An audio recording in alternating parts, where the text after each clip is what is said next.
La Reine Rouge et Alice sont dans une course effrénée, elle court, et Alice s'étonne en se disant, en demandant à la Reine Rouge, le paysage ne change pas alors qu'on court depuis un moment, et la Reine Rouge lui répond, ici on est obligé de courir autant qu'on peut pour rester au même endroit. Et en fait c'est le même principe en évolution, en biologie de l'évolution, où les espèces en fait, pour se maintenir, pour être toujours adaptées à un milieu changeant, à des interactions avec les autres organismes, sont toujours dans une course perpétuelle pour trouver des stratégies. Donc là, par exemple, dans les relations hôte-parasite, les parasites vont trouver des stratégies pour maintenir leur relation avec le parasite, avec leur hôte, et l'hôte va essayer de trouver des stratégies pour se débarrasser de son parasite.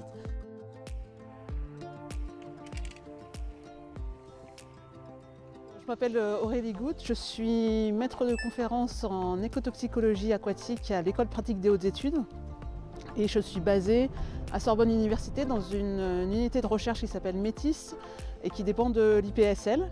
Je porte le projet qui s'appelle HELP pour Helpful Parasites in Polluted Environment. Je m'appelle Léa Laurin-Soligon et donc je suis en post-doctorat à Sorbonne Université donc avec Aurélie sur son ANR, donc l'ANR HELP. Et donc on travaille sur l'impact qu'ont les polluants sur les poissons et en particulier en fait sur les relations hôte-parasites entre les poissons et leurs parasites acantocéphales, donc intestinaux. C'est un projet que je trouve intéressant parce que en fait, c'est assez contre-intuitif de se dire que les parasites pourraient avoir un effet bénéfique pour les poissons. Notamment en écologie, normalement, c'est des effets plutôt inverses auxquels on s'attend, des effets négatifs des parasites. Et donc c'était assez marrant de constater qu'il pourrait y avoir des relations qui ont lieu entre les poissons, les parasites, les polluants. Au début, on s'intéressait à plein de familles de polluants, aux plastifiants, des phtalates, donc qui sont utilisés dans l'industrie pour rendre les plastiques plus flexibles. Et puis de plus en plus, on s'est mis à s'intéresser aux pesticides qu'on retrouve beaucoup dans les cours d'eau. Alors ici en mésocosme, on ne pouvait pas tout étudier, autant en rivière, les poissons baignent dans un cocktail de polluants différents. On s'est intéressé à une molécule qu'on retrouvait beaucoup dans les cours d'eau et qui avait potentiellement des effets toxiques importants. C'est un insecticide qui s'appelle l'imidaclopride. Maintenant qui est interdit, qui a fait l'objet de dérogations, qui est toujours présent dans les sols, dans les cours d'eau. Donc voilà, on étudie l'impact que ça peut avoir sur les chevennes. Chaque semaine, on les capture pour faire un suivi en fait, des variations de masse, par exemple, et de taille des individus. Donc ils sont anesthésiés dans le génol. Et en fait, quand on les capture, ces poissons, on va regarder leur identité parce qu'ils sont tous tagués avec une puce. Ils ont donc un numéro unique. Donc ici par exemple c'est le numéro 3534, on va voir les derniers chiffres. Une fois qu'on sait ça, ce poisson, on connaît toute son identité et on va commencer à le mesurer.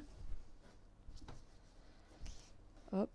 Donc on va la longueur totale, longueur du bout du museau ici jusqu'à la fin de la fourche ici.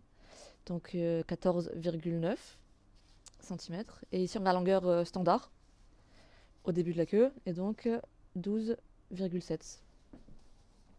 Donc le poisson est ensuite pesé, donc 28,5 grammes. Et une fois que c'est fait, il est mis en bac de réveil. Et on va voir qu'il va se réveiller assez vite. Les polluants mais aussi les parasites peuvent altérer le comportement normal des poissons. Et donc pour essayer de voir s'il y a des altérations du comportement, ce qu'on fait c'est que ces poissons, qui sont mésocosmes habituellement par quinzaine, on va les ramener dans des bacs comme ça. Et en fait de manière individuelle, on va filmer leur comportement. Et donc on s'attend à ce qu'un poisson qui a un comportement normal soit plutôt au bord, plutôt actif et qui se cache. Et donc s'ils ne font pas ça, on peut émettre qu'il y a une hypothèse, qu'il y a un effet des polluants ou des parasites.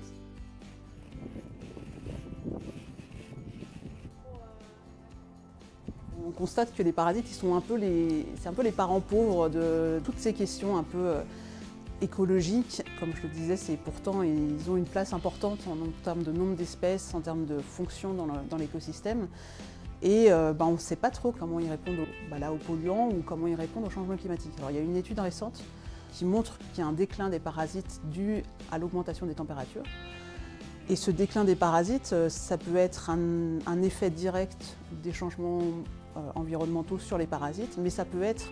Parce qu'en fait, ces parasites, ils vont être dépendants surtout de leur hôte. Si leur hôte décline, eux, ils vont plus avoir leur environnement. Donc, il y a aussi des parasites qui vont avoir un cycle de vie complexe, donc ils vont dépendre non pas de un hôte, mais de plein d'autres différents. Donc, on s'aperçoit que s'il y a un de ces hôtes qui vient à manquer, du coup, la chaîne est rompue et il n'arrive pas à boucler son cycle de vie.